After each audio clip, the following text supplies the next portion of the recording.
Good morning, sports fans from all around the globe. I am your host, Jeff Dawson, East Coast Sports Investors, and this is your breakfast bankroll for Wednesday, July 13th, 2022. Hump Day as we get closer to the weekend. Yes, I survived. I don't think it got to 114 yesterday. I think 112, 113 here on the Vegas Strip.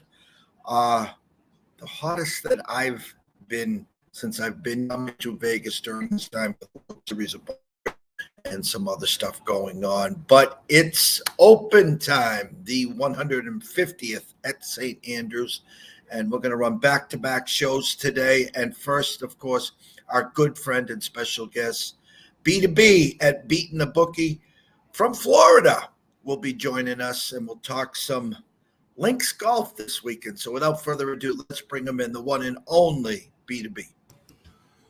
What's up, Jeff? Good morning, my friend. How are you?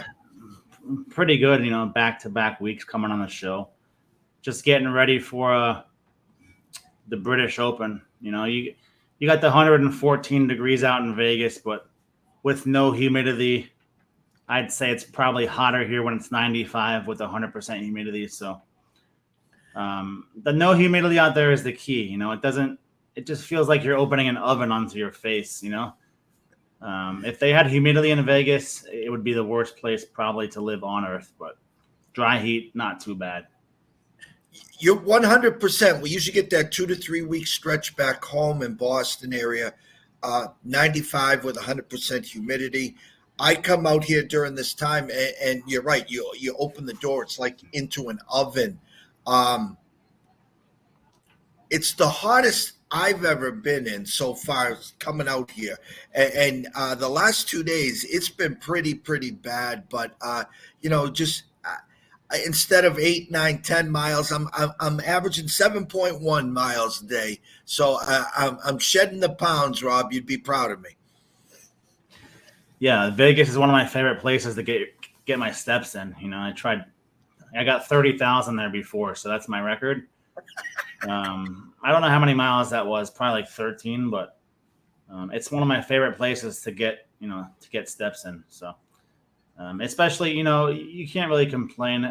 You're working out in Vegas, walking around, because in Vegas on the Strip, you pretty much have to walk everywhere, or else if you're taking a car, it's taking 10 minutes to get to each place, just from the parking and how the roads are out there. So yeah, walking, that's always the best route out there. And it's not too bad when you don't really sweat. So the only thing that bothers me about the heat is when it's heat like in Florida and you just sweat.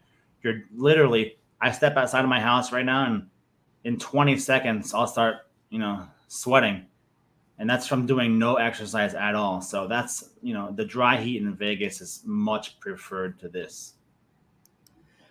Our buddy, Mr. Kiefer here. Good morning, Mr. Keefe. Glad to see you on board here today. Let's get to the Open. Major, Tiger.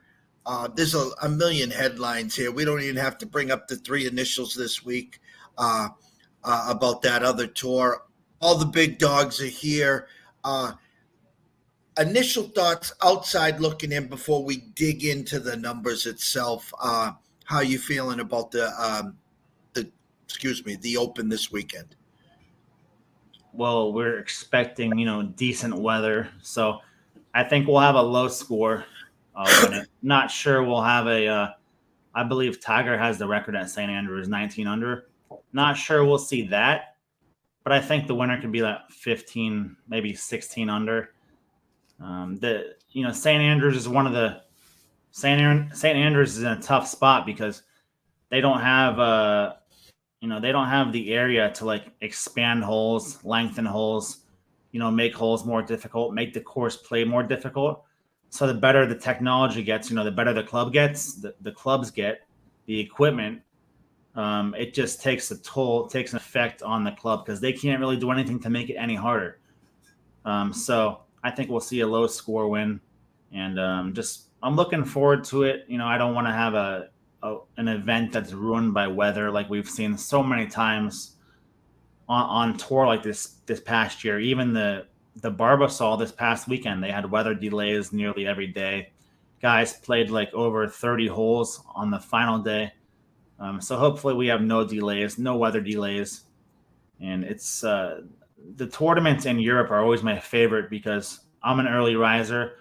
So I'm up at 4 in the morning, and with guys teeing off at 1:30 in the morning, just means I'll get up even earlier. And while I'm at the gym, I'll actually have something to watch. So I like these early tournaments because they finish at 1 p.m. our time, Eastern. I have the entire day to look at odds and stuff like that. Whereas tournaments over in the United States, that they'll finish at 5, 6 p.m. And then, you have to send your email out with your plays at 3 in the morning, So I prefer these European starts because I have plenty of time to send the emails. So just looking forward to it. And hopefully we can get a good event. It's basically the 2 days leading up to this, 3 days leading up to it. Like the media is just putting like Live versus PGA basically. It's like Phil Mickelson didn't go to the Champions Dinner. And, you got all these PGA writers like, Rappaport, all these other guys, Golf Digest.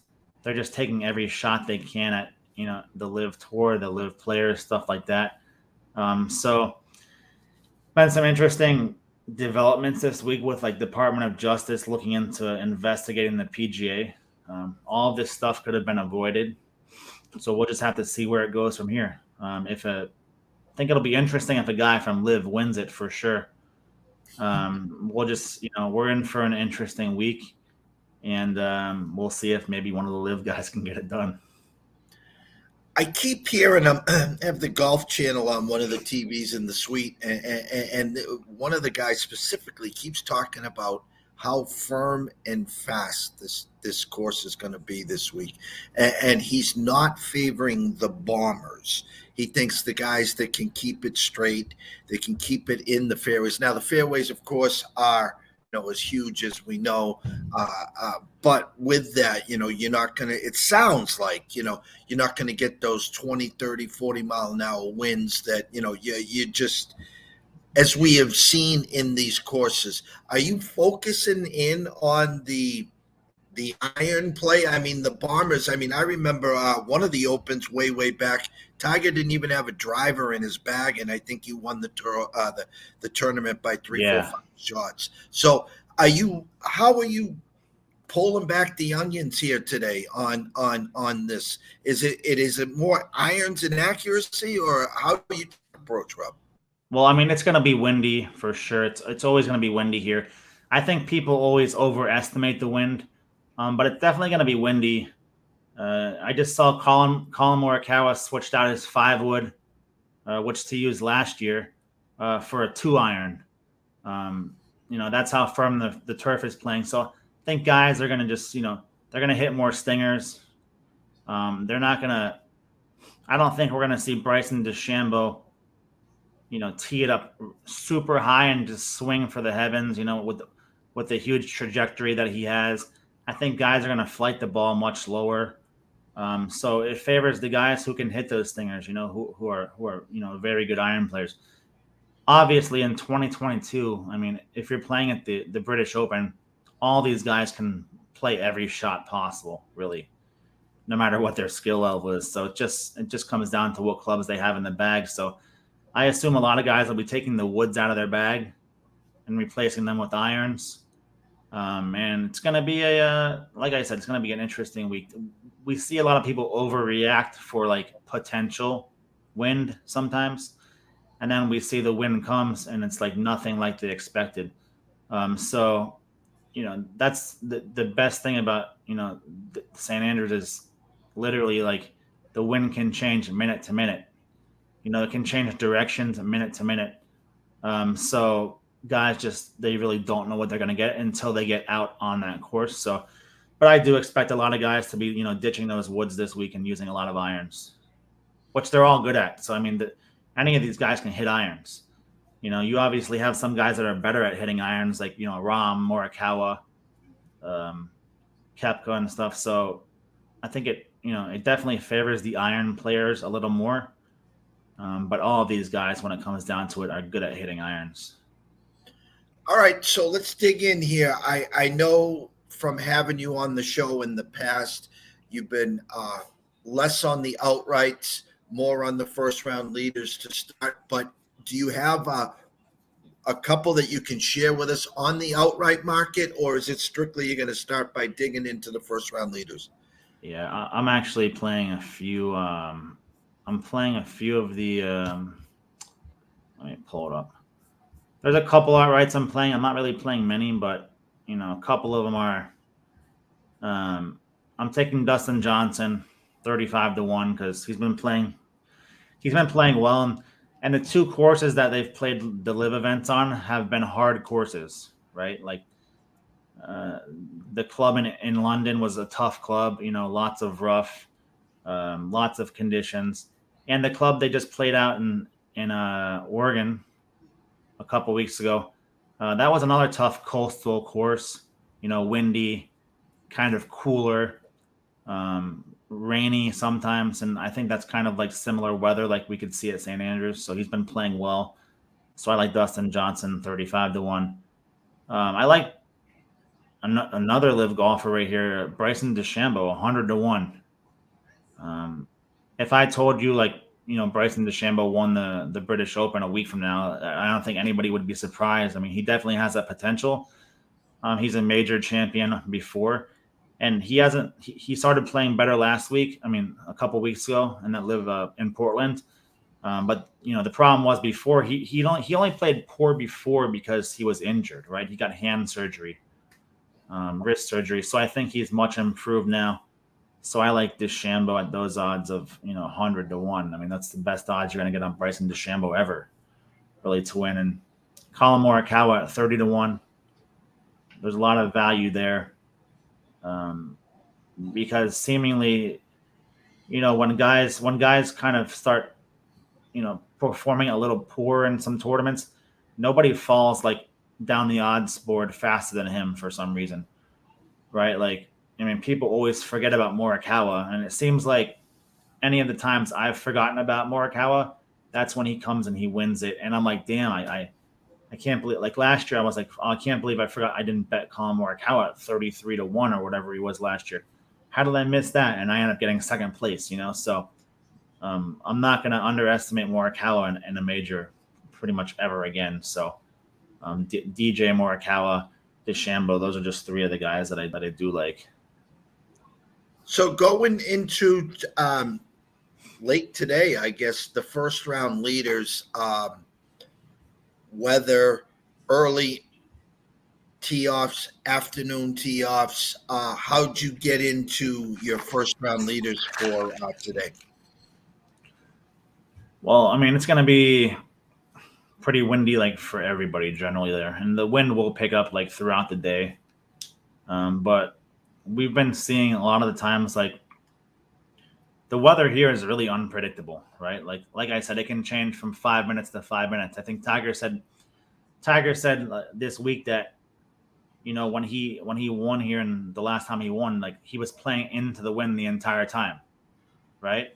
So the wind can change so fast, so rapidly here that I'm not sure the early or late tee times matter here as much as like an Augusta, something like that, where the greens are really going to firm up and that sun's just going to blister on those greens and dry them out.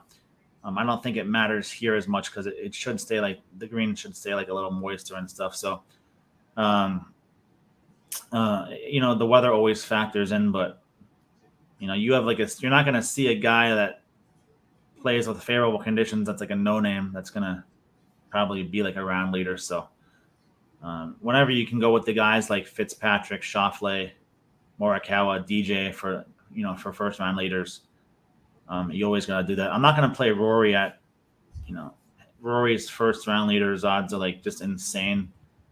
So I'm not going to touch Rory. I'm not going to. Let's see what Rory is first round leader. He's plus 1600, plus 1800. So I'm not really looking to touch Rory at those odds. Shane and Lowry's odds are a little too low for me also.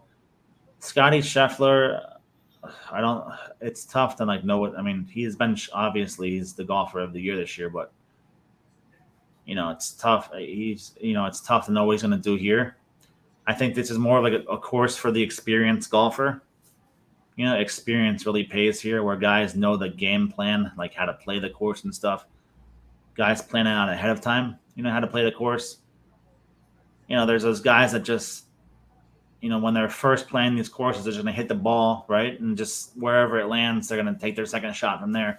Or there's guys like this event like Tiger, Tiger's not going to beat the course, like overpower it, What he's going to do is become a shot maker like he always is and try to finesse the course. So the more experience you have, the easier, not the easier, but the better chance you have of finessing your way up the leaderboard. So, usually I play like Jordan Spieth and stuff to be the first round leader, but here I'm not really liking I'm not really liking Jordan's current form coming in, especially with struggling with his putter.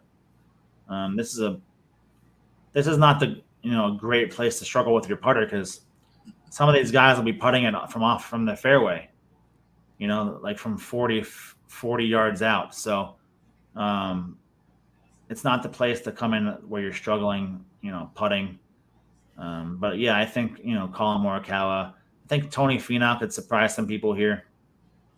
And Justin Thomas, it's not really like kind of a great course for him. So yeah, I think, a place like, Cameron Smith, he's one of those guys that likes to dog it up, like when it gets when the weather's shitty, when the weather's windy and stuff, like at the Players Championship, he can take advantage. Maybe a guy like that. But yeah, for first round leaders, I'm not really going too crazy here, just because I don't want it to eat at like the tournament profits, So some of your specialties here. How about some head-to-heads, Rob? Yeah, I'm just doing some like round head-to-heads. I'm not really playing any tournament head-to-heads right now, but like example for the first round for 3-ball, one of the plays I took was I took Sergio Garcia minus 110 versus Stuart Stink and Jarvis. I think Jarvis is like an amateur American. So Stuart Stink not playing so great. Sergio Garcia is not playing so great either. Obviously, he's gone on to live. But, Sergio has played here so many times. He has the experience, and you're getting him at a great price. So I played Sergio minus 110 versus Stink and Jarvis for the first round 3-ball. And I think you can get a lot of value on guys like Danny Willett, who knows this course just as well as anybody. So like Danny Willett's plus 180 for his first round 3-ball against Brian Harman and Larrazabal. So I played that also. Brian Harman, he's a smaller guy and stuff, so he might have trouble, on this course if it's windy, especially if it's windy and stuff.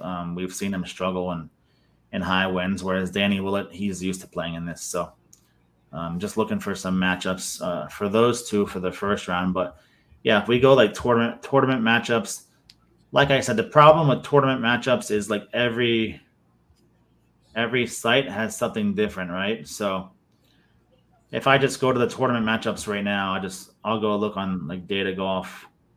So you're looking at 72 hole matchups, and you've got Dustin Johnson versus Brooks Koepka. I'd lean Dustin Johnson right there, just because his current form is much better. But then you're going down to not a lot of sites have like a lot of these matchups. Um, I'd lean Xander Schauffele over Jordan Spieth. He's like minus 120 at Bovada over Jordan Spieth for a tournament matchup. I'd also lean Fitzpatrick over Lowry minus 117. These are just some leans I would have for the tournament matchups. And, like I said, I'm not going to have any matchups like on my card because they're not widely available. So generally, I've just been staying away from the matchups, for the whole. It's the 150th at St. Andrews, the Open here. I'm not I don't buy the sizzle. I'm more of the steak guy. I have to throw this out to you as we're wrapping things up here soon. I mean, does Tiger win 99.9%? No. I mean, he's won here twice. It just, if you were writing a Hollywood script, he skipped one major to get some extra rest. He's played a lot more to get ready for this major. I think I saw minus 120 or 125 to make the cut. Any chance that he's even sniffing the leaderboard in the weekend? Or first of all, do you think he makes the cut? Yeah, this is the perfect place for him to make the cut because he's got the experience of playing here so many times. He's won it so many times, and a lot of guys don't know how to play the course. He knows his best. He knows his best chance to win these days is not by overpowering the course, right?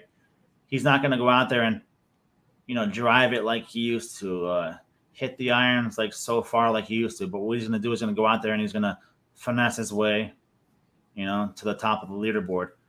Kind of like play like kind of like a dog, like. So we saw him do that when he won the Masters, and I think this is a perfect course for him to do that because just if it's windy and stuff, it's gonna put a lot of guys on the same level, right? Like it's gonna be the great equalizer for everybody, and he knows how to play in those conditions. And he's rested right now, so I do like Tiger to make the cut. I think he was let's see, make the cut. I saw Tiger was at Bet365. He's minus 138 at DraftKings minus 165. So yeah, I'd play him at like minus 140, minus 150 to make the cut. I think that's a better bet than say top 20 or top 40 because while he is rested after 2 rounds of walking the course and stuff, with his leg, it might be a different story. But I do think for sure he makes the cut. And he might make the cut and then get tired from there. But I think for sure he makes the cut. I mean, who doesn't want to see Tiger make the cut? So I think he makes the cut for sure. But personally, like I'm not going to – I mean, everybody wants to see that, but I'm just not going to give it out because like everybody's going to be giving it out, So for me, that's like not like it's easy to say like Tiger make the cut. I mean, I think he'll make the cut easily because of his experience here, So yeah, I think Tiger will easily make the cut. Will he like play well after he makes the cut? I'm not really sure. I would just obviously he's getting stronger, day by day with his leg. The more time goes by, the stronger his leg will get. But it's just like we don't really know how his leg is. But I'd say it's probably stronger than the Masters. So hopefully Tiger does well. But yeah, I'll take him to make the cut like minus 140, minus 138 at Bet365. Am I going to lay like minus 175 at FanDuel? Like probably not. But minus 140, minus 138, yeah, I mean, I'll take those for sure. Last but not least, again, one of your specialties, all your golf packages, you got diamonds in the rough everywhere. We're going to get to where everyone can grab that before this tees off for you. Top 20s, top 10s, top 40, any meat on the bone, any nice value plays that you see? Yeah, I saw um, for top 20s, I like Dustin Johnson plus 195. I like Bryson DeChambeau plus 350 because Bryson's a very good iron player, and he can hit stingers off the tee with his irons. He can pretty much do everything with his irons. Like Bryson could easily play with no driver this tournament, and do very well. That's how talented he is. I think Will Zalatoris, his top 40 is minus 160. I think that's crazy value for him, especially with how he does well in all majors. So I like that. And then one more that I liked was Arnie Arnaus, top 40 plus 230. He's just a younger Spanish golfer. So he's right behind, John Rahm and Sergio Garcia in the Spanish odds, but he's been playing well lately.